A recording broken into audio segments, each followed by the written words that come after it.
Some of the people are backstaging pamusoro peissue yaBomi Shogeza yatiri kuona kuti aiwa people vakanga vachiexpecta zvakanyanya vachiti Bomi Shogeza aiwa achauya achikonzeresa mastreets. Vanhu vakaona before the protest pane mabombings akaitika aiwa pamapremises ezvigananda, so people vakanga vachiexpecta kuti aiwa Bomi Shogeza nemaforces ake vanogona kuita zvidavado. Sana pana mashoko atoona kuti aiwa Bomi Shogeza aiwa achibackstager achiisa maprotest on halt achiti aiwa vanashoni Mnangagwa vauya panapa vakamuthreatina vakati aiwa kuramba uita zvauri kuita izvi tianobhomba kune dzimwe nzvimbo kuti vatakuaccusa. Uribva subscribe like what on the bell icon. Tipinda panapa muTechmark TV vanodanyira vachiti in a rather confusing messaging, Geza has called Zimbabweans to press on with protest at the beginning of the address. However, Geza has called off the protest for tomorrow, making allegations that he has intelligence state that Shoni Mnangagwa is intending to bomb certain areas in Harare and then blame him for as the terrorist.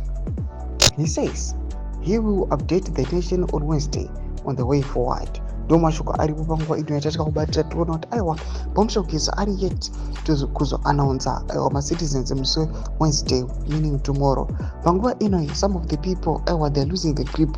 Vanhu panguva ino vakuita vachiluza trust kuna Bomi Shogeza vachiti how far true kuti vakomana we can defeat this regime, this ruling party ZANU-PF.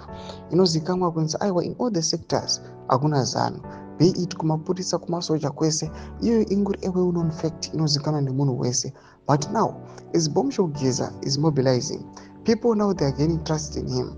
People lost trust in opposition because opposition, it seems like inototyawo kupinda mustreets inodemonstrate just because they know kuti aiwa vangoita izvozvo ramangwana vanomuka vari behind the bars. Takaona vana Amos Chibaya izvezvi they are in prison nokuda kwekuti aiwa vakanga vachinzi they are being accused of unlawful gatherings.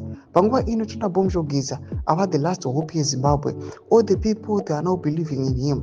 Panapa tinoona kuti yesterday everyone akaswera ari mumba mamai vake nokuda kwekuti anga ateerera mashoko atakwa naBomi Shogeza.